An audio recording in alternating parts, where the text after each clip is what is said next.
ਸਤਿ ਸ਼੍ਰੀ ਅਕਾਲ ਜੀ ਸਾਰਿਆਂ ਨੂੰ। ਸਵਾਗਤ ਹੈ ਜੀ। ਅੱਜ ਆਪਾਂ ਸ਼ੁਰੂ ਕਰਨ ਜਾ ਰਹੇ ਹਾਂ ਜੀ ਸ਼ੁਰੂ ਕਰਦੇ ਹਾਂ। ਪਹਿਲਾ ਕੁਐਸਚਨ ਆਇਆ ਜੀ, who was the commander in chief of Punjab during the first Anglo Sikh war. Punjab ਦੀ ਜਿਹੜੀ ਪਹਿਲੀ ਇਹਦੇ ਵਿੱਚ ਆਪਣੀ ਸਿੱਖ ਸੈਨਾਪਤੀ ਕੌਣ ਸੀ? ਤੇਜ ਸਿੰਘ, ਲਾਲ ਸਿੰਘ, ਨੌਨਿਹਾਲ ਸਿੰਘ, ਊਧਮ ਸਿੰਘ। ਇਸ ਦਾ ਸਹੀ ਆਨਸਰ ਹੋਏਗਾ ਜੀ ਤੇਜ ਸਿੰਘ। ਤੇਜ ਸਿੰਘ ਨੇ ਜੀ ਜਿਹੜੇ ਤੇਜ ਸਿੰਘ ਉਸ ਟਾਈਮ ਤੇ ਜਿਹੜਾ ਹੈ ਜੀ ਕਮਾਂਡਰ ਇਨ ਲਾਲ ਸਿੰਘ ਇਹ ਆਪਣੇ ਵਜ਼ੀਰ ਸੀਗੇ। ਉਸ ਟਾਈਮ ਤੇ ਇਹਨਾਂ ਦੀ ਡੈਥ ਹੋ ਚੁੱਕੀ ਹੈ। ਮਹਾਰਾਜਾ ਰਣਜੀਤ ਸਿੰਘ ਰੈਣਸਨ ਨੇ ਖੜਕ ਸਿੰਘ ਦੇ ਬੇਟੇ ਹੁੰਦੇ ਨੇ ਜੀ। ਤੇ ਊਧਮ ਸਿੰਘ ਦਾ ਜਿਹੜਾ ਹੈ ਨਾਮ ਤੁਸੀਂ ਮਾਡਰਨ ਹਿਸਟਰੀ ਦੇ ਵਿੱਚ ਸੁਣਿਆ ਹੋਏਗਾ। ਔਰ ਫਸਟ ਐਂਗਲੋ ਸਿੱਖ ਵਾਰ ਦਾ ਜਿਹੜਾ ਟਾਈਮ ਪੀਰੀਅਡ ਹੈ 1845 ਤੋਂ ਹੈ ਤੇ ਜਿਹੜੀ ਟ੍ਰੀਟੀ ਹੋਈ ਹੈ ਟ੍ਰੀਟੀ ਆਫ ਲਾਹੌਰ ਹੋਈ ਸੀ। ਔਰ ਦੂਜਾ ਕੀ ਹੈ ਜੀ, ਇਹਦੇ ਵਿੱਚ ਫਸਟ ਐਂਗਲੋ ਸਿੱਖ ਵਾਰ ਦੇ ਵਿੱਚ ਆਪਣੀਆਂ ਜਿਹੜੀਆਂ ਨੇ 5 ਲੜਾਈਆਂ ਵੀ ਲੜੀਆਂ ਗਈਆਂ ਨੇ। ਉਹਨਾਂ ਦੇ ਵੀ ਕੀ ਨਾਮ ਨੇ ਹੈਗੀਆਂ? ਬੈਟਲ ਆਫ ਮੁਦਕੀ ਹੋ ਗਿਆ, ਫਿਰੋਜ਼ ਸ਼ਹਿਰ ਹੋ ਗਿਆ, ਸ਼ਹਿਰ, ਬੈਟਲ ਆਫ ਬੱਦੋਵਾਲ, ਦੀਵਾਲ, ਘਬਰਾਓ। ਜਿਹੜੀਆਂ 5 ਲੜਾਈਆਂ ਨੇ ਫਸਟ ਐਂਗਲੋ ਵਾਰ ਦੇ ਟਾਈਮ ਤੇ ਹੀ ਹੋਈਆਂ ਸੀਗੀਆਂ। ਨੈਕਸਟ ਕੁਐਸਚਨ ਵੱਲ ਚੱਲਦੇ ਹਾਂ ਜੀ।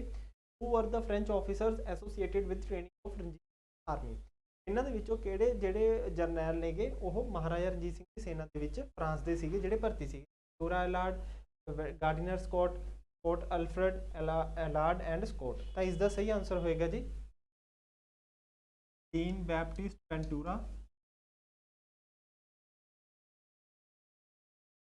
और फ्रैंकोइस।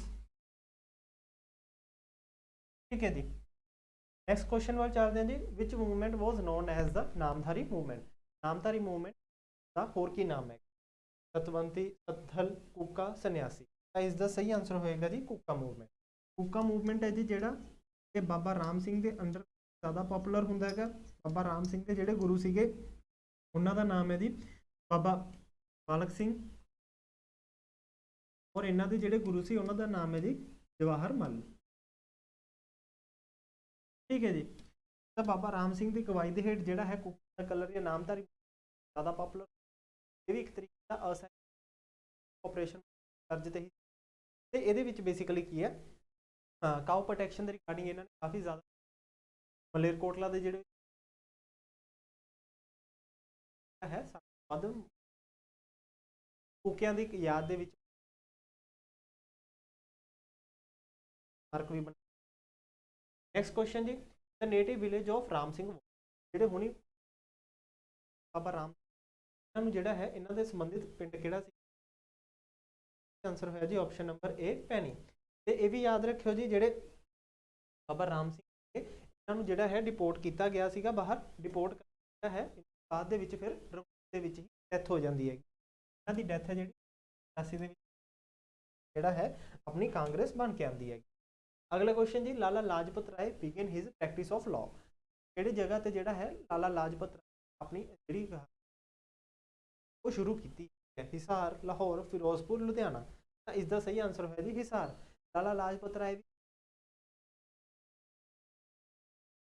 है इंडियन जिहड़ा अपना national college Lahore they which open किया। ठीक है जी।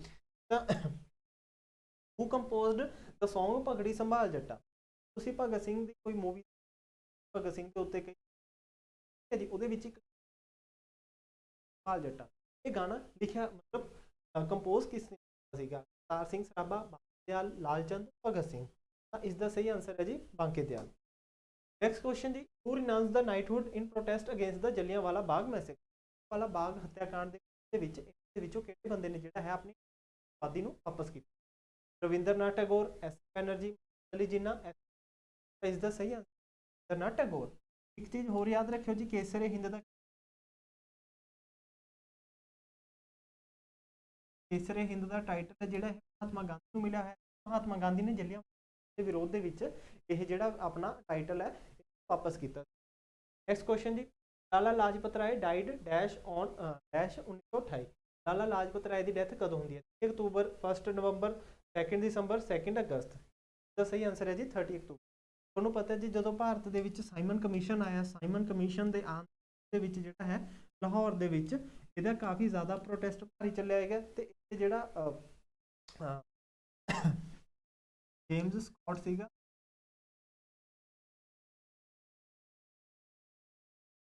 ਚਾਰਜ ਕਰਨ ਦਾ ਆਰਡਰ ਦਿੱਤਾ ਹੈ, ਤੇ ਇਸੇ ਲਾਠੀ ਚਾਰਜ ਦੇ ਵਿੱਚ ਹੈ ਲਾਲਾ ਲਾਜਪਤ, ਤੇ ਇਹਨਾਂ ਦਾ ਫਿਰ ਬਾਅਦ ਭਗਤ ਸਿੰਘ ਅਤੇ ਰਾਜਗੁਰੂ ਲੈਣਗੇ। ਠੀਕ ਹੈ ਜੀ। ਤੇ ਭਗਤ ਸਿੰਘ, ਰਾਜਗੁਰੂ, ਸੁਖਦੇਵ ਨੂੰ ਵੀ ਫਾਂਸੀ ਮਿਲਦੀ ਹੈਗੀ ਹੈ, ਤੇ ਉਹਨਾਂ ਨੇ ਜਿਹੜੇ ਪਰਸਨ ਨੂੰ ਮਾਰਿਆ ਸੀਗਾ ਉਹਦਾ ਨਾਮ ਸੀ ਜੇਪੀ ਸੌਂਡਰਸ। ਸੌਂਡਰਸ ਹੱਤਿਆਕਾਂਡ ਕੇਸ ਦੇ ਵਿੱਚ ਫਿਰ ਬਾਅਦ ਵਿੱਚ ਜਿਹੜਾ ਹੈ ਭਗਤ ਸਿੰਘ, ਰਾਜਗੁਰੂ, ਸੁਖਦੇਵ ਹੋਰਾਂ ਨੂੰ ਫਾਂਸੀ ਮਿਲਦੀ ਹੈਗੀ। ਠੀਕ ਹੈ ਜੀ। ਨੈਕਸਟ ਕੁਐਸਚਨ ਵੱਲ ਚੱਲਦੇ ਹਾਂ ਜੀ। Of the following river is called backbone of Punjab. ਇਹ ਰਿਵਰ ਹੈ ਪੰਜਾਬ ਦੀ ਰੀੜ ਦੀ ਹੱਡੀ ਵੀ ਰਾਵੀ, ਬਿਆਸ, ਸਤਲੁਜ, ਚਨਾਬ। ਇਸ ਦਾ ਸਹੀ answer Sutlej river. Sutlej river ਹੈ ਜੀ ਜਿਹੜਾ ਇਹ ਆਪਣੇ ਪੰਜਾਬ ਦੇ 9 ਡਿਸਟ੍ਰਿਕਟਸ ਦੇ ਵਿੱਚੋਂ ਪਾਸ ਹੋ ਕੇ ਇਹਦੇ ਨਾਲ ਕੀ ਹੈ ਇਰੀਗੇਸ਼ਨ ਪ੍ਰੋਜੈਕਟਸ ਕਾਫੀ ਜ਼ਿਆਦਾ ਚੱਲਦਾ ਹੈਗਾ, ਤਾਂ ਇਹ ਜਿਹੜਾ ਹੈ ਇਹੀ ਮਤਲਬ ਪੰਜਾਬ ਦੀ ਰੀੜ ਇਹਨੂੰ ਹੀ ਕਿਹਾ ਜਾਂਦਾ ਹੈ। Who founded the city of Patiala. Patiala ਜਿਹੜਾ ਹੈਗਾ ਇਹ ਕਿਹਨੇ ਫਾਊਂਡ ਕੀਤਾ ਸੀ? ਮਹਾਰਾਜਾ ਰਣਜੀਤ ਸਿੰਘ, ਆਲਾ Singh, Ram Singh, all of the above. ਇਸ ਦਾ ਸਹੀ ਆਂਸਰ ਬਾਬਾ ਆਲਾ ਸਿੰਘ। ਬਾਬਾ ਆਲਾ ਸਿੰਘ ਜਿਹੜੇ ਨੇ ਜੀ ਇਹ ਬੇਸਿਕਲੀ 1761 ਦੇ ਵਿੱਚ ਬੈਟਲ ਆਫ ਪਾਣੀਪਤ ਫੁਲਕਿਆਂ ਹੁੰਦੇ ਨੇ, ਬਾਅਦ ਦੇ ਵਿੱਚ ਜਿਹੜਾ ਹੈ ਇਹੀ ਪਟਿਆਲਾ ਸ਼ਹਿਰ ਦਾ ਨਿਰਮਾਣ ਕਰਦੇ। ਤੇ ਨੈਕਸਟ ਕੁਐਸਚਨ ਜੀ, in Rupnagar which of the following civilisation were found. Rupnagar ਜਿਹੜਾ ਹੈ ਇਹ ਕਿਹੜੀ ਸਭਿਅਤਾ ਦੇ ਆਪਾਂ ਨੂੰ ਜਿਹੜਾ ਹੈ ਅਵਸ਼ੇਸ਼ ਮਿਲਦੇ? ਵਾਂਗੋ ਸਿਵਲਾਈਜੇਸ਼ਨ, ਇੰਡਸ ਵੈਲੀ ਸਿਵਲਾਈਜੇਸ਼ਨ ਜਾਂ ਮੈਸੋਪੋਟਾਮੀਅਨ ਸਿਵਲਾਈਜੇਸ਼ਨ। ਇਸ ਦਾ ਸਹੀ ਆਂਸਰ ਸੰਘੋਲ ਪਿੰਡ ਦੇ ਸੰਘੋਲ ਵਿਲੇਜ ਜਿਹੜਾ ਉਹ ਇਧਰਲੀ ਸਾਈਡ ਸੰਘੋਲ ਵਿਲੇਜ ਹੋ ਗਿਆ। ਇਸ ਤੋਂ ਇਲਾਵਾ ਰੂਪਨਗਰ ਸਾਈਡ ਤੇ ਵੀ ਜਿਹੜਾ ਹੈ ਆਪਾਂ ਨੂੰ ਇੰਡਸ ਵੈਲੀ ਮਿਲਦੇ। ਰੂਪਨਗਰ ਰੋਪੜ ਦੇ ਵਿੱਚ ਜਿਹੜਾ ਆ ਗਿਆ। ਠੀਕ ਹੈ ਜੀ। ਤਾਂ ਪੰਜਾਬ ਦੇ ਵਿੱਚ ਸੰਘੋਲ ਹੋ ਗਿਆ, ਰੋਪੜ IBC ਦੀਆਂ ਸਾਈਟਸ ਨੇ। ਵਾਂਗੋ ਸਿਵਲਾਈਜੇਸ਼ਨ ਇਹ ਚੀਨ ਦੇ ਵਿੱਚ ਸੀ, ਇਹਨੂੰ ਚਾਈਨੀਜ਼ ਸਿਵਲਾਈਜੇਸ਼ਨ ਵੀ ਕਹਿ ਦਿੰਦੇ ਨੇਗੇ। ਨਾਈਲ ਰਿਵਰ ਵਾਲੀ ਹੈਗੀ ਹੈ ਇਹ ਇਜਿਪਟ ਦੇ ਵਿੱਚ ਸੀਗੀ। ਮੈਸੋਪੋਟਾਮੀਅਨ ਸਿਵਲਾਈਜੇਸ਼ਨ ਇਹਨੂੰ ਏਰੀਅਨ ਸਿਵਲਾਈਜੇਸ਼ਨ ਵੀ ਕਹਿ ਦਿੰਦੇ ਨੇਗੇ। ਠੀਕ ਹੈ ਜੀ। ਤਾਂ ਮਤਲਬ ਅਲੱਗ-ਅਲੱਗ ਜਿਵੇਂ ਇੰਡਸ ਨਦੀ ਦੇ ਕਿਨਾਰੇ ਆਪਣੀ ਸਭਿਅਤਾ ਮਿਲੀ ਹੈ, IBC ਇੰਡੀਆ ਦੇ ਵਿੱਚ ਚੱਲ ਰਹੀ ਸੀ, ਤੇ ਉਸ ਟਾਈਮ ਤੇ ਵਰਲਡ ਦੇ ਵਿੱਚ ਅਲੱਗ-ਅਲੱਗ ਥਾਵਾਂ ਤੇ ਉਹਨਾਂ ਦੇ ਨਾਮ ਨੇ ਜੀ। ਨੈਕਸਟ ਕੁਐਸਚਨ ਜੀ, ਗੁਰੂ ਅਰਜਨ ਦੇਵ ਜੀ ਕੰਪੋਜ਼ਡ ਹਿਸ ਬਾਣੀ ਹਾਊ ਮੈਨੀ ਰਾਗਸ। ਗੁਰੂ ਅਰਜਨ ਦੇਵ ਜੀ ਨੇ ਜਿਹੜਾ ਹੈ ਜੀ ਬਾਣੀ ਨੂੰ ਆਇਆ ਹੈਗਾ ਕਿ 10 ਨਨ ਆਫ ਥੀਸ। ਇਸ ਦਾ ਸਹੀ ਆਂਸਰ ਹੈ ਜੀ ਅੱਜ ਦੀ ਡੇਟ ਦੇ ਵਿੱਚ ਜਿਹੜਾ ਹੈ ਜੀ ਗੁਰਬਾਣੀ ਜਿਹੜੀ ਹੈ ਇਹ 31 ਰਾਗਾਂ ਦੇ ਵਿੱਚ ਹੈ। ਠੀਕ ਹੈ ਜੀ। ਬਟ ਇਹ ਰਾਗ ਗੁਰੂ ਅਰਜਨ ਦੇਵ ਜੀ ਦੇ ਨੇ ਜੀ, ਤੇ ਬਾਅਦ ਦੇ ਵਿੱਚ ਜਿਹੜਾ ਹੈ ਇੱਕ ਰਾਗ ਗੁਰੂ ਤੇਗ ਬਹਾਦਰ ਔਰ ਗੁਰੂ ਗੋਬਿੰਦ ਸਿੰਘ ਜੀ ਦੇ ਟਾਈਮ ਦੇ ਵਿੱਚ ਐਡ ਕੀਤਾ ਜਾਂਦਾ ਹੈ। ਠੀਕ ਹੈ ਜੀ। ਤੁਸੀਂ ਸੁਣਿਆ ਮਤਲਬ ਰਾਗ ਆਸਾ, ਰਾਗ ਗੋਜਰੀ, ਮਤਲਬ ਕਈ ਸਾਰੇ ਰਾਗ ਨੇ, ਇਹਨਾਂ ਨੂੰ ਟਾਈਮਿੰਗ ਦੇ ਅਕੋਰਡਿੰਗ ਹੀ ਗਾਇਆ ਜਾਂਦਾ ਹੈ। ਠੀਕ ਹੈ ਜੀ। ਨੈਕਸਟ ਹੈ ਜੀ, festival of Basant Panchami celebrated in which month. ਜਿਹੜਾ ਬਸੰਤ ਪੰਚਮੀ ਦਾ ਤਿਉਹਾਰ ਹੈ ਇਹ ਕਿਹੜੇ ਮਹੀਨੇ ਦੇ ਵਿੱਚ ਮਨਾਇਆ? ਚੇਤਰ, ਮਾਘ, ਫੱਗਣ, ਪੋਹ। ਤਾਂ ਇਸ ਦਾ ਸਹੀ ਆਂਸਰ ਹੈ ਜੀ ਮਾਘ। ਮਾਘ ਦਾ ਮਹੀਨਾ ਜਿਹੜਾ ਹੈ ਜੀ ਦੇਸੀ ਕੈਲੰਡਰ ਦੇ ਹਿਸਾਬ ਨਾਲ ਚੱਲਦੇ ਹੈਗੇ ਆਪਣਾ ਜਿਹੜਾ ਹੈ ਜਨ ਔਰ ਫੈਬ ਦੇ ਵਿੱਚ ਆ ਜਾਂਦਾ। ਜਨਵਰੀ ਦੇ ਲਾਸਟ ਔਰ ਫੈਬਰਰੀ ਦੇ ਵਿੱਚ ਜਿਹੜਾ ਹੈ ਮਤਲਬ ਬੇਸਿਕਲੀ ਫੈਬਰਰੀ ਦੇ ਮਿਡ ਦੇ ਵਿੱਚ ਆ ਜਾਂਦਾ ਹੈ ਬਸੰਤ ਪੰਚਮੀ ਦਾ। ਠੀਕ ਹੈ ਜੀ। ਨੈਕਸਟ ਹੈ ਇਨ ਵਿਚ ਫੇਅਰ ਦ ਡੋਂਕੀਜ਼ ਆਰ ਵਰਸ਼ਿਪਡ। ਡੋਂਕੀਜ਼ ਜਿਹੜੇ ਗਧੇ ਨੇ ਜੀ ਦੇ ਵਿੱਚ ਪੂਜਾ ਹੁੰਦੀ ਹੈ। ਰਾਲੀ ਦਾ ਮੇਲਾ, ਜਗਰਾਉਂ ਦੀ ਰੋਸ਼ਨੀ ਦਾ ਮੇਲਾ, ਜਰਗ ਦਾ ਮੇਲਾ, ਛਪਾਰ ਦਾ ਮੇਲਾ। ਤਾਂ ਇਸ ਦਾ ਆਂਸਰ ਹੈ ਜੀ ਜਗਰਾਉਂ ਦਾ, ਜਰਗ ਦਾ ਮੇਲਾ। ਜਰਗ ਦਾ ਮੇਲਾ ਜਿਹੜਾ ਹੈ ਜੀ ਇਹ ਮਾਤਾ ਸ਼ੀਤਲਾ ਜਾਂ ਗੋਡੈਸ ਸ਼ੀਤਲਾ ਦੇ ਓਨਰ ਦੇ ਵਿੱਚ ਲਗਾਇਆ, ਤੇ ਇਹਨਾਂ ਦਾ ਹੀ ਜਿਹੜਾ ਹੈ ਮਤਲਬ ਇਹਨਾਂ ਵਾਰੀ ਲਗਾ ਲਓ ਜਾਂ ਇਹਨਾਂ ਦਾ ਹੈ ਡੋਂਕੀ ਨੂੰ ਕਰਕੇ ਜਿਹੜਾ ਹੈ ਵਰਸ਼ਿਪ ਕੀਤੇ ਵਗੈਰਾ ਪਾਏ ਜਾਂਦੇ। ਨੈਕਸਟ ਕੁਐਸਚਨ ਜੀ, ਹੂ ਰੋਟ ਅਵਲ ਅੱਲਾ ਨੂਰ ਪਾਇਆ ਕੁਦਰਤ ਕੇ ਸਭ ਬੰਦੇ। ਤੇ ਸਭ ਜਗ ਉਪਜਿਆ ਕੌਣ ਭਲੇ ਕੋ ਮੰਦੇ। ਮਤਲਬ ਇਹ ਜਿਹੜੇ ਮਤਲਬ ਬਾਣੀ ਦੇ ਵਿੱਚ ਆਪਾਂ ਸ਼ਬਦ ਮਿਲਦੇ ਨੇ ਇਹਨਾਂ ਦੀ ਰਚਨਾ ਹੈ ਬਾਬਾ ਫਰੀਦ, ਭਗਤ ਰਵਿਦਾਸ ਜੀ ਦੀ, ਭਗਤ ਕਬੀਰ, ਗੁਰੂ ਨਾਨਕ ਦੇਵ ਜੀ ਦੀ। ਆਪਾਂ ਨੂੰ ਕਈ ਵਾਰ ਲੱਗਦਾ ਵੀ ਇਹ ਵਰਡ ਨੇ, ਬਟ ਇਹ ਜਿਹੜੀ ਵਰਡ ਨੇ ਇਹ ਭਗਤ ਕਬੀਰ ਦੀ ਨੇ। ਠੀਕ ਹੈ ਜੀ। ਰਾਮ ਰਹੀਮ ਇੱਕੋ ਨੇ, ਮਤਲਬ ਰਾਮ ਜਿਹੜਾ ਹੈ ਭਗਤ ਕਬੀਰ ਜੀ ਦੀ ਹੀ ਰਚਨਾ ਹੈ। ਹੂ was the successor of Guru Hargobind ji. Guru Hargobind ji ਦੇ ਸਕਸੈਸਰ ਕੌਣ ਨੇ ਜੀ? ਗੁਰੂ ਹਰਰਾਏ ਜੀ, ਗੁਰੂ ਹਰਕ੍ਰਿਸ਼ਨ ਗੋਬਿੰਦ ਜੀ, ਗੁਰੂ ਤੇਗ ਬਹਾਦਰ। ਦਾ ਸਹੀ ਆਂਸਰ ਹੈ ਹਰਰਾਏ ਜੀ। तो आज के सैशन ਦੇ ਵਿੱਚ ਗਾਇਸ ਇੰਨਾ ਹੀ, ਮਿਲਦੇ ਹਾਂ ਜੀ ਨੈਕਸਟ ਸੈਸ਼ਨ ਦੇ ਵਿੱਚ। हेलो एवरीवन, चलिए स्वागत करते हैं ज्ञानम के ऑनलाइन चैनल पे, जहां पे हम 82nd मॉक टेस्ट को देखेंगे, उसके क्वेश्चंस देखते हैं और उसके आंसर्स को देखते हैं। ठीक है, पहले क्वेश्चन की तरफ मूव करते हैं। पहला क्वेश्चन आपको कह रहा है the main objective of article 13 of the Indian constitution is to secure the paramountcy of the constitution regarding. वो कहता है आर्टिकल 13 एक पैरामाउंटेंसी यानी एक सुपेरियरिटी बनाने की कोशिश करती है, इनमें से किस केस के अंदर? तो आंसर हमारा क्या हो जाएगा? Fundamental rights. आर्टिकल 12 से लेकर 35 तक फंडामेंटल राइट्स, तो 13 नंबर आर्टिकल उसकी जुडिशियल रिव्यू की बात करता है। The DPSP is a cheque which is paid on the bank convenience. Who said this? क्योंकि हम लोग देखते हैं डीपीएसपी जस्टिसेबल नहीं है, is subject to the resources available. तो ये कहा किसने था? के.टी. शाह ने कहा था। क्रिटिक थे बहुत बड़े संविधान के। The secret society founded by VD. Savarkar was, ठीक है, वी.डी. सावरकर ने इनमें से किसकी शुरुआत की थी? इट वाज अभिनव भारत। ठीक है, the constitution of the India provides for an election commission under the article. कौन से आर्टिकल में आप इलेक्शन कमीशन के बारे में पढ़ते हैं? आर्टिकल 324। इसके बाद which among the following was the strength of Lok Sabha after the first general election. Bharat के पहले जनरल इलेक्शंस के बाद 1952 के टाइम पर आपको लोकसभा की नंबर ऑफ सीट्स कितनी दिखाई देंगी? It was 489। The idea of liberty, equality and fraternity in the preamble was borrowed from the constitution of which country? तो ये कहां से लिया गया है? फ्रेंच कॉन्स्टिट्यूशन से लिया गया। उन्हीं का सिद्धांत था लिबर्टी, इक्वालिटी एंड फ्रेटर्निटी का। Prior to the completion of tenure, the Lok Sabha can be dissolved. Lok Sabha अपने कार्यकाल से पहले कब डिसॉल्व हो सकती है?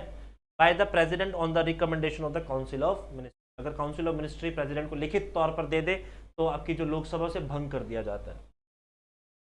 Pravasi Bharatiya Divas commemorate the return of Mahatma Gandhi from dash to India on January 9, 1915। बच्चे को पता है गांधी जी साउथ अफ्रीका से भारत आए थे, तो आंसर क्या हो जाएगा? South Africa. World Hindi day is observed on which day of January? तो भारतीय हिंदी दिवस आपका कब बनाया जाता है? 10 जनवरी को बनाया जाता है। Which global organisation releases the global economic prospect report? तो ये कौन देती है आपके पास? वर्ल्ड बैंक देती है। The world meteorological organisation Geneva award for the status of centennial observation station to which meteorological centre in India? तो ये पटना को कहा गया है। ठीक है, centennial observation centre. The KVIC has unveiled e-commerce portal ekhadi.com. What is the letter C stands for the abbreviation KVIC? तो ये मतलब है कमीशन का। ठीक है, खादी वितरण Bharat Indian corporate commission. Dash became the first private company to successfully test fire their solid fueled propulsion rocket motor Kalam 5। तो ये पहला जो प्राइवेट स्पेस प्रोग्राम आपका किया ये स्काई रूट एरोस्पेस ने किया है। Which institution launched the preparedness and resilience for emerging threats initiative? तो this was initiated by WHO। ठीक है, government launch which portal and mobile app to connect with Indian diaspora across the world? तो इसे नाम दिया गया global प्रवासी रिश्ता। The government has approved the export of which indigenous built missile? तो ये आकाश मिसाइल का एक्सपोर्ट जो है हमने शुरू कर।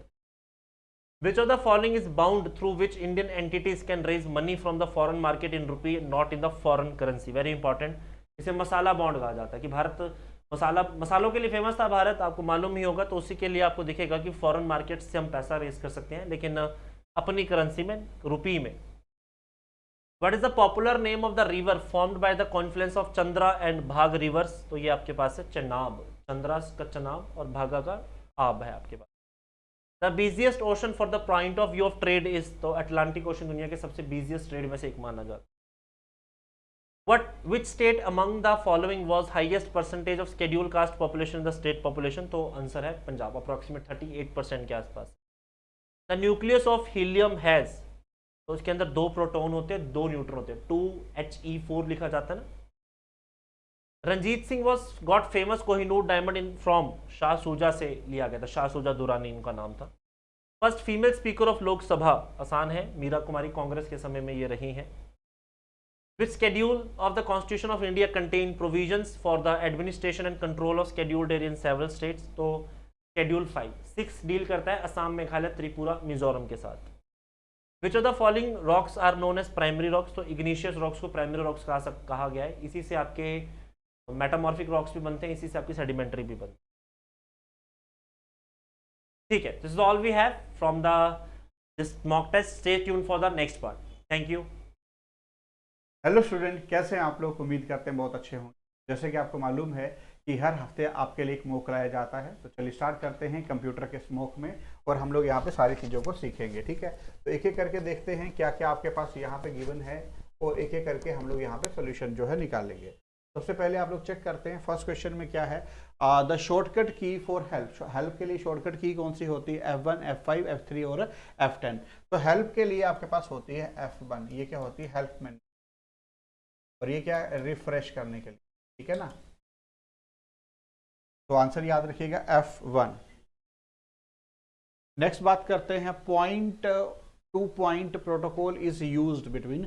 Communication between all the parallel interface, या फिर communication between two computers using serial interface, communication through internet, या फिर नन ऑफ द अबव. इसका आंसर बनेगा आपके पास यहाँ पे B for Bombay, the communication between two computer in serial interface. Next बात करता हूं आपके पास connection oriented protocol. Telnet, ARPANET, OSI या फिर TCP. आंसर बनेगा TCP. अब इनके फुल फॉर्म याद रखिएगा. TCP का फुल फॉर्म होता है transmission control protocol. Transmission control protocol OSI का ओपन सिस्टम इंटरकनेक्शन.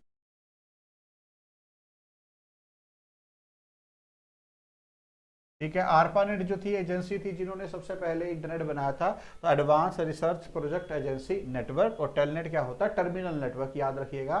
तो ये आरपानेट एजेंसी थी जिन्होंने इंटरनेट बनाया था, और टेलनेट क्या होता है? एक प्रोटोकॉल होता है. ठीक है, चलिए नेक्स्ट की बात करते हैं. तो अगले का क्वेश्चन क्या है आपके पास?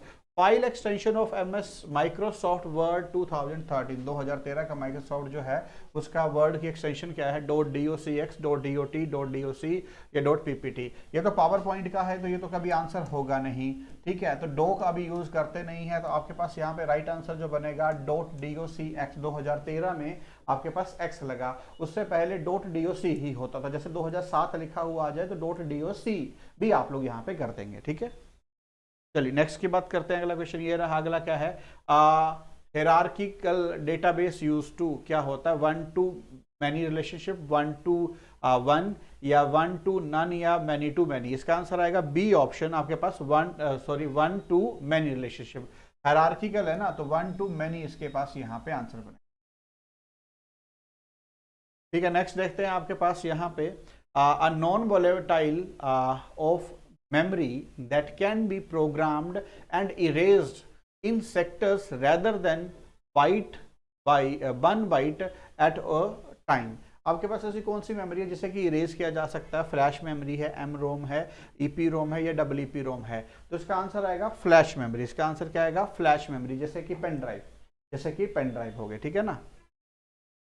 तो नेक्स्ट बात करते हैं. Malicious software is also known as boot sector software, semantic, logic worm, या फिर मालवेयर. इस टाइप जो आपके पास मलिशियस होता है वहां पे हम लोग वर्ड यूज करते हैं मालवेयर टाइप में, हम लोग यहाँ पे यूज करते हैं. आंसर क्या आएगा? मालवेयर. इसका याद रखिएगा आएगा. नेक्स्ट बात करते हैं. Which function in Excel check whether a condition is true और नॉट? सम, काउंट, इफ, या फिर सी. सी तो नहीं होगा. इसका आंसर आएगा इफ कंडीशन. इफ और एल्स में आप लोग यहाँ पे चेक करते हैं. अगर ये कंडीशन सही होगी तो यस आए, अगर ये गलत होगी तो नो आए. ठीक है ना, या फिर पास और फेल यहाँ पे लिखा हुआ आ जाता है. ठीक है, चलिए नेक्स्ट बात करते हैं. Microsoft word is an example of operating system, operating device, application software, या फिर इनपुट डिवाइस. तो अगर बात करता हूँ साफ तौर पे आंसर आपको मिल रहा है आपके पास एप्लीकेशन सॉफ्टवेयर. ये अपने आप में होता है. ये क्या होता है कि एप्लीकेशन सॉफ्टवेयर होता है. ठीक है ना. चलिए, तो होपफुली यहाँ तक भी सारे के सारे क्वेश्चन आप लोगों को क्लियर हुए होंगे. जुड़ने के लिए बहुत बहुत थैंक यू. हेलो स्टूडेंट, कैसे हैं आप लोग? उम्मीद करते हैं बहुत अच्छे होंगे. तो जैसे कि आपको मालूम है कि हर हफ्ते आप के लिए एक वीकली मॉक टेस्ट हम लोग लेके आते हैं. तो चलिए स्टार्ट करते हैं इस रीजनिंग के टेस्ट में कि क्या क्या आपके पास चीज़ें हैं और कैसे आप लोग इसे सॉल्व यहाँ पे करेंगे. चलिए स्टार्ट करते हैं. सबसे पहले अगर मैं बात करता हूँ विच answer figure will complete the pattern of the question. अगर मैं बात यहाँ पे करता हूँ, आपको क्वेश्चन मार्क में यहाँ पे बताना है कि कौन से फिगर आप लोग यहाँ पे फिल करेंगे. तो आप लोग यहाँ पे फिल करके चेक कर सकते हैं कि यहाँ से अगर यहाँ आप लोग जाते हैं और यहाँ से यूं करके लाइन और 2 लाइनें यूं क्रॉस करके आपके पास आएंगी, तो आपके पास यहाँ पे आंसर जो है वो क्या बनेगा। ठीक है, तो लाइनें कैसे लगाएंगे, वो पहली लाइन जो होगी वो क्या होगी, बड़ी होगी, क्या होगी, इस तरीके से लाइन अब आपके पास आएगी। तो आपके पास आंसर जो बन रहा है वो कौन सा ऑप्शन बन रहा है, वही आपका यहाँ पे आंसर बनेगा। तो ए ऑप्शन जो है आप लोग ध्यान से देखेंगे तो बिल्कुल यहाँ पे फिट बैठ रहा है, ए ऑप्शन जो है बिल्कुल फिट यहाँ पे बैठ रहा है। ठीक है, चलिए नेक्स्ट क्वेश्चन देखते हैं। अगला क्वेश्चन में फिर से सेम है। अब आपको यहाँ पे बताना है कि जब इसे कंप्लीट करोगे तो कौन सी आएगी। यहाँ पे एक यूं करके लाइन, यहाँ से यूं। तो अगर मैं बात करता हूँ और आप लोगों को चेक करके देखना है फिर से, ए ऑप्शन जो है आपका बिल्कुल फिट यहाँ पे बैठता है। ठीक है, चलिए नेक्स्ट क्वेश्चन देखते हैं। अगला क्वेश्चन देखते हैं कि आपके पास एम्बेडेड वर्ड का मीनिंग होता है हिडन। आपको ये बताना कि ये फिगर जो है कौन सी फिगर में छिपी हुई है। तो अगर मैं बात करता हूँ तो यहाँ पे देखो ये यूं करके पूरा का पूरा यूं छुपा हुआ है और यहाँ से लेके यहाँ तक आपके पास, और उसके बाद मैं यहाँ पे यूं करके आ रहा हूँ, ये यूं करके आ रहा है। ठीक है, तो आपके पास ये बी ऑप्शन में जो है छिपी हुई है हिडन फिगर। चलिए नेक्स्ट देखते हैं। आगे फिर से आपके पास एम्बेडेड फिगर है। एम्बेडेड का मीनिंग स्टिल फिर से क्या होता है, हिडन फिगर होता है। तो अगर आपको यहाँ पे चेक करना है तो यहाँ पे देखो, यहाँ से यहाँ, यहाँ, यहाँ, फिर यहाँ और फिर यहाँ से यहाँ। तो डी फॉर दिल्ली ऑप्शन आपके पास यहाँ पे बिल्कुल फिट बैठेगा। डी फॉर दिल्ली ऑप्शन बिल्कुल फिट बैठेगा। चलिए नेक्स्ट क्वेश्चन की अगर बात करता हूं तो आपके पास एक पेपर फोल्डिंग का है। एक बारी ऊपर से फोल्ड किया, एक बारी इस तरह से फोल्ड किया और यूं करके यहाँ से अगर आप काट देते हैं तो कौन सी बनेगी, ए बी सी डी। जब इसे काटेंगे तो बीच में से ना वैकेंट स्पेस दिखेगा, क्योंकि डी ऑप्शन में बिल्कुल सही बैठेगा, क्योंकि डी फॉर दिल्ली में आपके पास बिल्कुल सही बैठेगा। चलिए नेक्स्ट क्वेश्चन की बात करते हैं। तो पहले एक सर्कल लिया, एक सर्कल था, सर्कल को एक फोल्ड किया नीचे से, फिर दूसरा फोल्ड किया, फिर तीसरा फोल्ड किया। जब 3 फोल्ड कर देंगे तो अब एक कट यहाँ पे लगाएंगे। जब इसे ओपन करेंगे तो कौन बनेगा, पहली बार फोल्ड जब वो भी ओपन करेंगे तो 4 ही आपके पास यहाँ पे सर्कल आएंगे। तो ये तो चारों के हिसाबी में 5 हैं, ये नहीं आएगा, ए ऑप्शन ही आपका इसका आंसर। ठीक है, नेक्स्ट क्वेश्चन जो है आपके पास यहाँ पे फिगर जो है मिरर इमेज आपके पास है। तो मिरर इमेज में अब आपके पास जनरली होता है कि इस तरफ मिरर होता है तो लेफ्ट को आप लोग क्या कर देते हो, राइट कर देते हो। यहाँ पे समझना ये है कि ये ए और बी जो है मिरर को रिप्रेजेंट कर रहे हैं। तो ये मिरर है, तो पूछा तो मिरर इमेज क्या है, पर बनी वाटर इमेज रहा है। क्यों, क्योंकि ऊपर से नीचे की तरफ फोल्ड आप लोगों को यहाँ पे करना पड़ेगा। तो ऊपर से नीचे जैसे ही फोल्ड करेंगे तो ऊपर वाला एरो जो ये आपके पास चेयर है वो नीचे की तरफ आ जाएगा। तो ये ऑप्शन तो कैंसिल, ये भी कैंसिल, ये भी कैंसिल। आंसर क्या आएगा, सीधा ही सी ऑप्शन यहाँ पे आंसर आएगा, क्योंकि अब आपके पास मिरर जो है नीचे लगा हुआ है। ये अभी आप लोगों को यहाँ पे देखना। ठीक है, चलिए नेक्स्ट की बात करता हूँ। फिर से आपके पास यहाँ पे मिरर इमेज है। बेटा मिरर है ही, भले ये मिरर, तो मिरर में होता है लेफ्ट टू राइट। पर फिर से अगर मिरर नीचे है तो आप लोगों को ऊपर से नीचे की तरफ करना है। जब ऊपर से नीचे की तरफ करेंगे तो एन क्या हो जाएगा, उल्टा हो जाएगा। तो यहाँ पे पहली बात है नीचे आना था, एन नीचे आना था, यहाँ पे सही है, यहाँ पे गलत है, यहाँ पे गलत है, एन इस तरफ आएगा। तो आंसर क्या आएगा, बी फॉर बॉम्बे। ठीक है जी, नेक्स्ट क्वेश्चन की मैं बात करता हूं। अगला क्वेश्चन आपके पास यहाँ पे देखिए, इस क्वेश्चन में क्या क्या दिया गया है। ये क्वेश्चन एक मैट्रिक्स का है जिसमें कि आपको आंसर निकालना है क्रो का, CROW, क्रो का आंसर आप लोगों को निकालना है। तो इसे करने का सबसे आसान तरीका होता है भाई ऑप्शन से इसे उठाया जाए। तो ऑप्शन में अगर मैं बात यहाँ पे करता हूँ, आप लोग यहाँ पे चेक करेंगे 40 और 13। तो आपके पास सबसे पहले यहाँ पे जो, जैसे मैं 40 उठा के बता रहा हूँ, 4040, ये रो को रिप्रेजेंट करता है और ये क्या है, कॉलम को रिप्रेजेंट करता है। तो मतलब 4th रो और आपके पास 0 कॉलम को मिला के क्या आपके पास सी बन रहा है। तो ये चेक करना है, 4th रो और आपके पास 0 कॉलम को मिला के सी बन रहा है, बिल्कुल सही है। अब ये तो आंसर अभी हो सकता है। 1-4 को भी चेक कर लो, 1 और 4th को भी मिला के सी बन रहा है। 2-1 को चेक कर लो, 2nd रो और 1st कॉलम ये भी सी बन रहा है। और 0-2, 0 और 2 ये भी सी बन रहा है। देखो स्टार्टिंग से तो कोई कटा नहीं, तो आपको आखिरी से करना पड़ेगा। आखिरी में है 57, मतलब W, 5th रो 7th कॉलम W बन गया। 76, 7th रो 6th कॉलम ये भी हो सकता है। 69, 69 W यहाँ पे बन गया। 88, 88 यहाँ पे भी आपके पास बन गया। तो मतलब अभी तक तो सारे आंसर हो सकते हैं। अब अगला नंबर उठाइए 13 में आपको बनाना है R। तो 1 और 3 R बन गया, ये आंसर हो सकता है। 32, 3rd row and 2nd column R यहाँ पे बन गया। 01 01 ये भी बन गया, एंड 2 और 0 आर यहाँ पे बन गया, मतलब अभी तक हो गया।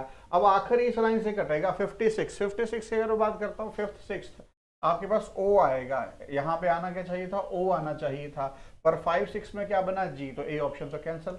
अगला है 68, 6th रो 8th कॉलम, जी आया, आना क्या चाहिए था, ओ। अगला है 86, 86 ओ, यहाँ पे हो गया। 97, 9 और 7, अगर बात करता हूँ 9th row 7th column you बना, तो आंसर क्या बनेगा, सी ऑप्शन। आंसर क्या बनेगा, C for Chandigarh, C for Chandigarh. चलिए नेक्स्ट क्वेश्चन की अगर बात करता हूं तो अगला क्वेश्चन फिर से है IDLE। ये आपके पास यहाँ पे आंसर बनेगा IDLE। तो आप यहाँ पे चेक करेंगे तो IDLE में आपको साफ तौर पे देखना है 20 I0, सबसे पहले है I में 202 की अगर बात करता हूँ, सेकंड रो और फर्स्ट कॉलम I बन रहा है। 32, 3 और 2 में आपके पास I बन रहा है। 44 में आपके पास I बन रहा है। 01, 0 और 1 में आपके पास I बन रहा है। तो पहला तो हो सकता है 43, चेक करिए, आखिरी 43 अगर चेक करेंगे तो E, fourth row third column E, 00 में बन रहा है। 31, 31 में भी बन रहा है, एंड 43, 4 और 3 E ये भी बन रहा है। अब 65 पे चेक करिए, 6th रो और 5th कॉलम D बन रहा है आपके पास। नेक्स्ट है 77 में भी बन रहा है। 88 में अगर मैं बात करता हूँ 8th रो और 8th कॉलम L आपके पास बन रहा। 8th रो 8th कॉलम में आपके पास ये कैंसिल आउट हो गया, डी बनना चाहिए था। 96, 9 और 6 में आपके पास डी बन रहा है, ठीक है। तो एक तो कैंसिल हो गया, अब आखिरी यहाँ पे ही बचा हुआ है 95, 9th रो और 5th कॉलम, तो आपके पास एल यहाँ पे तो बन रहा है, तो आंसर हो गया ये 56। एक में चेक कर लो, एफ गलत है। आगे ये तो पहले ही कट गया था। 75, 7 और 5 की अगर बात कर रहा हूँ एफ, तो आंसर आएगा ए ऑप्शन। आंसर क्या आएगा, ए ऑप्शन। आपके पास रो और कॉलम के बेसिस के ऊपर आपने इसे कर लिया, ठीक है। नेक्स्ट की बात करता हूँ, काइट, ईगल, होक एंड वल्चर। देखो आपको यहाँ पे अलग निकालना है, तो ईगल जो होता है वो क्या होता है, अलग होता है, ठीक है ना। नेक्स्ट है आपके पास gallon, ounce, milk and liquid. अगर मैं बात करता हूँ तो इसमें आंसर क्या बनेगा, आउंस। आउंस क्या होता है, मेजरमेंट यूनिट होते हैं, ठीक है। तो आप लोगों का आंसर क्या आएगा, आउंस, ठीक है। तो होपफुली यहाँ तक आप सभी को अच्छे से क्लियर हुआ होगा। जुड़ने के लिए बहुत बहुत धन्यवाद। हेलो दोस्तों, स्वागत है आप सबका ज्ञानम के ऑनलाइन लर्निंग प्लेटफॉर्म पर। और आज के सेशन में हम करने वाले हैं आप मॉक टेस्ट का क्वांट के पार्ट का सॉल्यूशन। मॉक नंबर है आपका 82। चलिए स्टार्ट करते हैं। फर्स्ट क्वेश्चन में क्या बोला गया, देखिए, the sum of length, breadth and depth of a cuboid is 19 centimetre and its diagonal is 5/5 its surface area. सबसे पहले तो अगर हम बात करें सरफेस एरिया क्या होता है, ट्वाइस ऑफ, देखो 3 साइड होती हैं L, B, H, तो L into B plus B into H plus L into H, ये क्या होता है, इसका सरफेस एरिया होता है। और जो डायगोनल दे रखा है, डायगोनल क्या होता है आपका, L square plus B square plus H square का अंडर रूट, जो कि आपको 5/5 दे। अगर यहाँ से आप स्क्वायर बोथ साइड करोगे तो L square plus B square plus H square किसके इक्वल होगा, 5 का स्क्वायर 25 इंटू 5, मतलब ये तो कितना आ गया। अगर इस पूरे रिलेशन को देखो तो उसने सम ऑफ लेंथ ये आपको दे रखा था L plus B plus H equal to 19। तो क्या अगर L प्लस बी एच का होल स्क्वायर कर दें तो क्या बनेगा, A plus B plus C का होल स्क्वायर, ये तो पढ़ा ही हुआ है ना।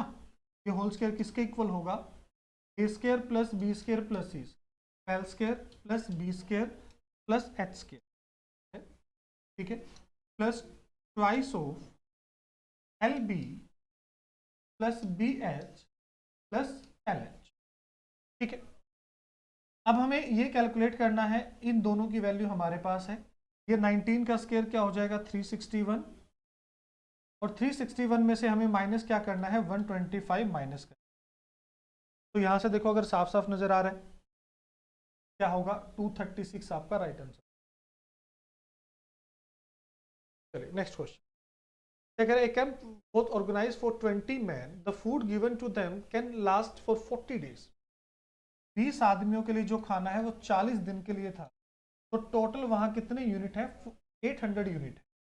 उसके बाद क्या कह रहा है? After 25 days 5 men left the camp, 25 दिन के बाद 5 आदमी कैंप छोड़कर चले गए। तो मतलब इन 20 आदमियों ने 25 दिन के लिए तो वहां खाना खाया है, तो मतलब 500 यूनिट हो चुके। अब बचे कितने हैं? 300 यूनिट। अगर 5 मैन लेफ्ट करके जाते हैं तो 15 मैन लेफ्ट हैं, तो मतलब इन 20 आदमियों 15 आदमियों के लिए जो खाना है वो 20 दिन के लिए है। उसने पूछा था find for how many more days, मतलब कितने और दिन चलेगा। 40 में से 25 डेज चल चुका था, मतलब 15 दिन बचे हुए थे, ठीक है। बट खाना चलेगा 20 दिन, मतलब पहले के कंपैरिजन में 5 डेज एक्स्ट्रा चलेगा। तो ऑप्शन डी आपका आंसर होगा। नेक्स्ट क्वेश्चन क्या कह रहा है? 25 kg of rice at ₹20 per kg was mixed with some amount of rice at ₹30 per kg। एक की कीमत है 20 रुपए किलो, दूसरे की कीमत है कितनी? ₹32 per kg। The whole mixture was sell at 20% profit for 32.4, मतलब 32 रुपए 40 पैसे। ये 120 की वैल्यू है, आपको 100 की वैल्यू निकालनी। इस पॉइंट से और इस जीरो से कैंसिल हो जाएगा। 12 से डिवाइड करेंगे, पहले 2 पे डिवाइड करेगा और फिर आपको 12 इंटू 4 है तो 12 इंटू 8 तो 28, ठीक है। अब अगर हम यहां से बात करें, 20% प्रॉफिट हुआ है, the amount of second variety जो ₹30 उसकी हमें वैल्यू कैलकुलेट करनी।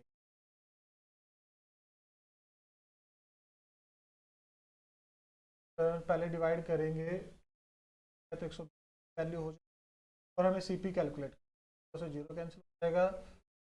बाद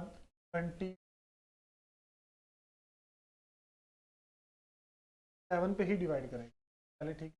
हमने 7 पे ही 4 बनेगा, ये 7 पे कर 32 में से अगर ये माइनस करेंगे तो कितना बचेगा? 5, ठीक है। और 27 में से करेंगे तो 7। तो 5 की वैल्यू आपके पास क्या है? 25 है, तो उसके रिस्पेक्ट में 7 की वैल्यू क्या हो जाएगी? 35। ऑप्शन डी आपका इसका राइट आंसर। अगर there are two mixture which contains mixture of A and B, mixture 1 contains A and B in the ratio 4:5। देखो अब 1 में जो ए और बी का रेशो है कितना है? 4:5 है। कितना है? 1 में कितना है? 4:5 है। उसके बाद क्या कह रहा है? एंड और सेकंड में जो ए और बी का रेशो है वो 8:3 है। सेकंड में जो ए और बी का रेशो है वो कितना है? 8:3। Both the mixture are mix to form a third mixture, now the ratio of A and B becomes 8:5 in the resultant mixture. अब और दोनों को मिलाने के बाद एक थर्ड में जो रेशो बताया गया है वो 8:5 है ए और, ठीक है। If the resultant mixture is 364 then find the amount of B in the mixture, ठीक है। टोटल जो आपके पास है वो 364 है, उसमें हमें बताना है कि ए और बी, अगर हम बात करें बी किस क्वांटिटी में होगा, ठीक है। अब सबसे पहले एक चीज अगर ध्यान से देखें तो उसने ए का रेशियो अपने को दे रखा था और बी का रेशियो दे रखा था, ठीक है। ये बात तो यहां तक तो समझ आती है। उसके बाद उसने क्या बोला? Both the mixtures are mix to form a third mixture, now the ratio of A and B becomes 8:5। मतलब ये जिस रेशियो में ऐड किए गए हैं वो आपको रेशियो दे रखा है कितना? 8:5, ठीक है। अब देखो अगर ये 8:5 दे रखा है, मतलब रिजल्टेंट में जो टोटल क्वांटिटी है वो 13 है और 13 ही तो 364 के इक्वल दे रखा है।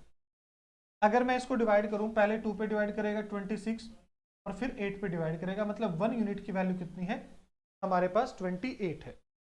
1 यूनिट की वैल्यू हमारे पास कितनी आ गई? 28, ठीक है। बी की अगर हमें क्वांटिटी कैलकुलेट करनी है तो इसमें तो टोटल हमारे पास ए और बी का ratio is the resultant quality of, अगर हम यहाँ से एलिगेशन से टोटल क्वांटिटीज कैलकुलेट करें कि ये किस रेशियो में थे, 4:5, ठीक है, सॉरी 4:5 में से आप ए को ले लो या बी को ले लो तो ये कितना हो जाएगा 4/9, और सेकंड वाला कितना हो जाएगा आपका 8/11, और ये कितना हो जाएगा 8/13। अब हम यहां से क्या करते हैं, एलिगेशन लगा लेते हैं, ठीक है, यहां से हम क्या कर रहे हैं, एलिगेशन लगा। अब अगर इसमें से सब्ट्रैक्ट करेंगे तो 8/13 माइनस 4/9, ठीक है, 8/13 माइनस 4/9। अगर एलसीएम लेंगे 13 इंटू 9 होगा, 13 इंटू 9, 13 से 13 कैंसिल, 8 इंटू 9 कितना हो जाएगा 72, माइनस 9 से 9 कैंसिल, 13 इंटू 4 कितना हो जाएगा 52, और यहां से सब्ट्रैक्ट करेंगे तो 8/11 माइनस 8/13। अगर यहां से एलसीएम लेंगे तो एलसीएम क्या होगा 11 इंटू 13, 11 से 11 कैंसिल हो जाएगा, 13 इंटू 8 कितना हो जाएगा 104, 13 से 13 कैंसिल, ये कितना हो जाएगा 88। अब ये हमारे पास जिस रेशो में दोनों क्वांटिटीज मिलाई गई थी वो रेशो आ गया, ठीक है। अब 104 में से अगर हम 88 माइनस करते हैं तो ये कितना बचा हमारे पास 16 डिवाइड बाय 11 इंटू 13 रेशो। अब देखो 72 में से 52 माइनस करेंगे तो ये कितना बचेगा 20, 13 इंटू 9, देखो 13 से 13 कैंसिल, 4 से डिवाइड करेंगे, इसको 4 पे करेगा और इसको 5 पे करेगा, तो जो फाइनल रेशो है 9 इंटू 4 36 रेशो 55 आ गया, 36 रेशो 55। मतलब जो दोनों क्वांटिटीज थी 1 और 2 वो किस रेशो में ऐड की गई थी, वो 36 और 55 के रेशो में ऐड की गई, ठीक है। अब उसने सेकंड वाला पार्ट पूछा था, तो सेकंड वाला पार्ट कितना है 55, तो इसमें से तो सिर्फ एक ही ऑप्शन नजर आ रहा है, ऑप्शन डी आपका इस क्वेश्चन का राइट आंसर। इसमें थोड़ी सी यहाँ पे कैलकुलेशन थी, ठीक है। चलो अब इस क्वेश्चन में स्टेटमेंट को ध्यान से समझना बहुत जरूरी था, तभी आपको पता चलेगा कि क्या यूज करेंगे। स्टेटमेंट थोड़ी सी कंफ्यूजन उस तरीके से दे रखी थी। अब क्या कह रहा है, ए 84 litre mixture contains A and B in the ratio 3 ratio. 84 में ए और बी का रेशो बताया गया है 3 रेशो कितना 7 की वैल्यू कितनी है 84, तो 1 की वैल्यू कितनी हो जाएगी 12, तो 12 इंटू 3 36 और 12 इंटू 4 ए, ठीक है। If 14 litre of the mixture is taken out, अब देखो अगर 14 लीटर निकालेगा तो वो भी 3 और 4 के रेशियो में होगा, तो मतलब 6 और 8 होगा। अगर यहाँ से -6 करें तो यहाँ से -8 करें तो आपके पास ये कितना होगा 30 और ये कितना हो जाएगा 40। उसके बाद क्या कह रहा है, एंड 10 लीटर बी ऐड कर दिया, अगर 10 लीटर बी ऐड करेंगे तो ये कितना हो जाएगा 50 हो। The resultant mixture will contain how much % of A, तो ए आपके पास 30 है, टोटल क्वांटिटी 80 है, 3/8 मतलब 37.5% ऑफ ए आपका राइट आंसर होगा। चलिए नेक्स्ट क्वेश्चन। नेक्स्ट क्वेश्चन में क्या कह रहा है, if the difference of compound interest and the simple interest on a sum of money for 3 years is 186 rupees, find the sum of money if the rate of interest in both the cases 10%।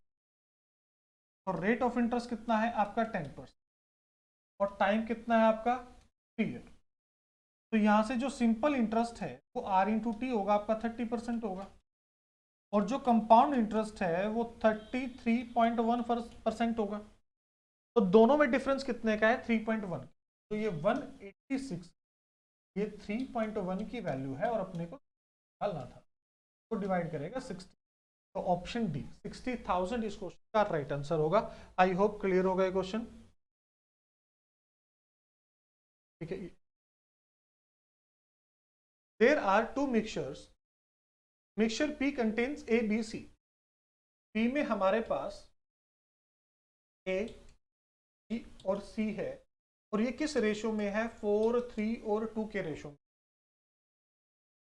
में sorry, and mix and Q contains A and B in the ratio 1:4। if 4 liter of mixture P is mixed with 2 liter of mixture Q, then resultant mixture contains how much part of the mixture C। देखो अगर हम सी की बात करें तो सी तो हमारे पास सिर्फ यही था, ठीक है, सी तो हमारे पास सिर्फ क्या था, यहां था। अगर ये 4x है, ये 3 है और ये 2x, यहां से वो क्या लेगा, 4 लीटर। अगर मैं इसका टोटल निकालूं तो 4 इन 2/9, ठीक है, 2/9। अब यहां से तो उसने इतने लीटर हमसे ले लिया कि इसके लिए साथ 2x भी लगा देते हैं कि इतनी क्वांटिटी उसके पास किसकी, हमारे पास सेकंड पार्ट की, ठीक है। तो ये कितना बन रहा है आपके पास, 8x/9, ठीक है, 8x/9। उसके बाद अगर हम बात करें ए और बी की, ठीक है, ए और बी, और ये अगर y है तो ये कितना हो जाएगा 4y, और ये उसने कितना लिया था 2, ठीक है, ये उस पार्ट उसने कितना लिया था 2y। आई होप यहां तक क्लियर होगा, इसमें किसी बच्चे का कोई डाउट, कोई कंफ्यूजन नहीं होगा,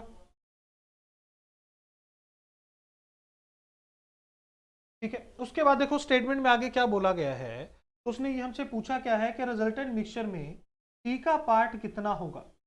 हमें सी का पार्ट बताना है कि भैया इसमें सी का पार्ट कितना, ठीक है। इसको अगर और भी आसान कर सकते, ठीक है, इसको वैसे और भी आसान बनाया जा सकता है कि इसको अगर इक्वेशन से करे ही ना, जैसे लास्ट क्वेश्चन में भी हमने एलिगेशन लगाया था, इसको इक्वेशन से नहीं करते हम, सिर्फ ये क्योंकि सी का ही तो पार्ट बताना है और सी तो सिर्फ फर्स्ट में था। तो देखो फर्स्ट मिक्सचर का कितना पार्ट है 4 और दूसरे का कितना है 2, तो अगर हम 4 का ही 2/9 पार्ट निकाल, ये था कि सी कितना है 2 और टोटल कितना है हमारे पास 9, कितना है 9 है, ठीक है। तो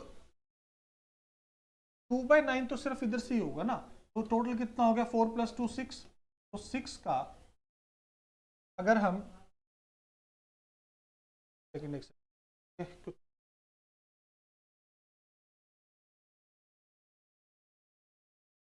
हमें बताना कि टोटल में हमारे पास 2/9 पार्ट आउट ऑफ 6, 2 से डिवाइड करेंगे इसको 3 पे करेगा तो 1/27, 1/27, ठीक है। तो 1/27 इस क्वेश्चन का राइट आंसर होगा ऑप्शन ए, क्योंकि फर्स्ट पार्ट में कितना था 2/9 और उसमें से टोटल कितना था हमारे पास 4 + 2 6। फिर इक्वेशन नहीं बनाएंगे, इक्वेशन बनाएंगे तो लेंथी होगा। क्या कह रहा है, आनंद की एज 47 है और उसकी वाइफ की एज कितनी है 38। When they were married, Anand was exactly 1.5, 1.5 का मतलब है 3/2, 3/2, तो -x और -x कर लो, और ये रेशो कितना है 3:2। अब इसमें आप ऑप्शन से भी सॉल्व कर सकते हो और क्रॉस मल्टीप्लाई करके भी। ऑप्शन से कैसे सॉल्व होगा, देखो जो उसकी वाइफ की एज है वो 2 के मल्टीपल में होगी। अगर मैं 15 माइनस करता हूं तो 38 - 15 23, जो कि 2 का मल्टीपल नहीं है, तो 15 नहीं है तो 25 भी नहीं होगा। 20 और 30, 20 माइनस करेंगे तो ये कितना बचेगा 18, 2 का मल्टीपल है, ठीक है। ये कितना बचेगा 27, तो 27 और 18 मतलब सही रेशो है 3:2, ये भी ऑप्शन एलिमिनेट हो गया। A train increase its speed, normal speed by 12.5, 12.5 की fraction value 1/8 and reach destination 20 minute early. देखो अगर स्पीड का रेशो 8:9 है तो टाइम का रेशो कितना होगा 9:8 होगा। तो 1 की वैल्यू उसने 20 दी है, तो टाइम एक्चुअल टाइम टेकन, तो 9 की वैल्यू कितनी हो जाएगी 180 हो जाएगी। ऑप्शन सी आपका राइट आंसर होगा। चलिए नेक्स्ट क्वेश्चन। x क्या कर रहा है, x किसी काम को 20 दिन में करता है, y किसी काम को 12 दिन में करता है। एलसीएम लेंगे तो 60, x के एफिशिएंसी 3 और y के efficiency 5। x start the work alone and then after 4 days y join till the completion of the work, how many long did the work last। तो क्या कह रहा है कि पहले 4 दिन तो अकेले ए ने काम किया, तो इसने ने कितना काम कर दिया 12 काम कर दिया। 60 में से 12 हो गया तो बचा कितना आपका 60 - 12, तो वर्क कितना बचा हुआ 48। ये दोनों ने मिलकर 8 के एफिशिएंसी से किया, मतलब 6 डेज। तो 4 डेज पहले लगे थे, तो टोटल टाइम कितना लगा है 10 डेज। ऑप्शन बी आपका राइट आंसर। नेक्स्ट क्वेश्चन में क्या कह रहा है, 5 years before the age of father was 5 times the age of his son. मतलब फादर और बेटे की एज का जो रेशियो 5:1 है। 10 year hence 10 year hence the age of father will be 2.5 times the age of the son। मतलब 2.5 का मतलब है कि 5/2। तो ये रेशियो कितना हो रहा है 5/2। At present what is the ratio of the sum of their ages and difference of their ages. ये डिफरेंस कितने का है 4 का, ये डिफरेंस कितने का है 3 का। यहाँ हम 3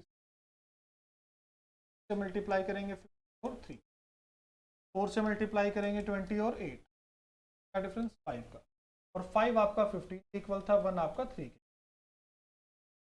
तो एज कितनी है 45 और 9 सॉरी, ठीक है 45 और 9। 1 की वैल्यू कितनी होगी 3, 5 into 3 45, 3 into 3 9। ये कब थी 5 साल पहले। तो आज के दिन इनकी एज कितनी है 50 एंड +5 करेंगे तो 14 हो। तो दोनों की जो एज है उसका सम कितना है 64 है।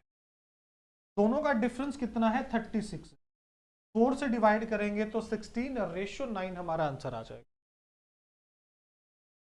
इन what ratio must water be mixed with milk to gain. यहां पे आएगा आपका 16 2/3%। 16 2/3%, ठीक है। अब 16 2/3% की फ्रैक्शन वैल्यू किस किस बच्चे को याद है? 16 2/3% की फ्रैक्शन वैल्यू किस किस बच्चे को याद है? तो 1/6। तो 6 के रिस्पेक्ट में उसको वोटर कितना चाहिए 1 चाहिए, तो 1:6 ऐसा क्वेश्चन चाहिए। A man cycle at the speed of 8 km/h and reach office at 11 a.m. When he cycles at 12 km/h, reach office at 9 a.m. At what speed should he cycle so that he reach office at 10 a.m. ठीक है, देखो वो क्या कह रहा है कि जब वो सुबह के 9 बजे ऑफिस पहुंच रहा है, 10 बजे ऑफिस की बात कर रहे हैं और 11 बजे की बात कर रहे हैं, तो ये तो हो गया आपका टाइम। और स्पीड की अगर मैं बात करूं, जब 9 बजे की स्पीड 9 बजे पहुंचा तो उसकी स्पीड कितनी थी 12। 11 बजे पहुंचा तब उसकी स्पीड कितनी थी 8। ऐसे क्वेश्चन में एक चीज हमेशा याद रखो, जब स्पीड आपकी एपी में हो 9 10 11 एपी में है, तो जो टाइम है वो एचपी में होगा। तो सेकंड टर्म कितनी हो जाएगी 2 × 12 × 8 डिवाइड बाई 12 + 8 20, और 2 से डिवाइड करेंगे 10, 96 डिवाइड बाई 10 तो 9.6। अगर टाइम एपी में है तो स्पीड एचपी में होगी, तो अगर स्पीड एपी में है तो टाइम एचपी में, मतलब दोनों एक दूसरे के इन्वर्स। ठीक है, ये लास्ट क्वेश्चन था। आई होप ये सभी क्वेश्चन क्लियर होंगे। अगर किसी क्वेश्चन में कोई डाउट कंफ्यूजन तो आप अपना बता सकते। Hello everybody, welcome to the English section by Gyanam. I am Piyush Sardana, your budding English language teacher. The first thing that comes in mind talking about this is idioms. Some people have a habit of wearing their heart on their sleeve, which means they have a habit of exposing their innermost feelings very sincerely. Doctor says that the patient has turned the corner. Turn the corner का मतलब the patient has passed the crisis, मतलब अब वो बाजी पलट दी है। Errors निकालना है। It did not eat the apple because it tasted bitterly and was slightly rotten. Should be it tasted bitter. यहाँ पे error आ जाएगा। Most people take him to be a great writer. Writer, he is no doubt, but is more an educationist. No, he is more of an educationist. ये error आया यहां। Now we have sentence improvement. Rohit is as fast as और perhaps faster than Manish. Absolutely correct. Rohit उसके जितना तेज है, no correction. I saw a book here. Passive और active, ये डायरेक्ट और इनडायरेक्ट फर्क इनवर्टेड कॉमास का। सॉ है पास्ट इंडेफिनिट है, अगर ये पास्ट इंडेफिनिट है तो ये कहां तक जाएगा, हैड में जाएगा। तो हैड कहां अवेलेबल है, ही हैड सीन हेयर, बाद में बता सकता है हेयर का तो देयर बनेगा, तो ये आंसर चला गया D. Do you imitate others, ये प्रेजेंट इंडेफिनिट है, ये एक्टिव पैसिव है, नो इन्वर्टेड कॉमास, ये प्रेजेंट इंडेफिनिट है, तो आंसर क्या हो जाएगा, do you to imitate others का, are others imitated by you, तो ये हो जाएगा आपके पास, बिकॉज बीइंग और बीन का कोई काम ही नहीं है। ये है आपके पास नेक्स्ट फ्रेजेस जो सब्स्टिट्यूट करेंगे, the fast train came halt, नहीं came to a halt. Do you know who she is going to marry, do you know वो किससे शादी करे और किससे को क्या बोलते हैं, whom she is going to marry. I took the cycle which he has bought yesterday. I took the cycle that he bought yesterday. Even the people in authority agree that corruption has become today's order. No, the order of the day. Today's order nahi, order of the day. You start your morning walk. I will join you soon. I will catch up with you soon. Catch up with का समझते हो ना, मतलब मैं जल्द ही मिलूंगा, and there we go with it. Thank you.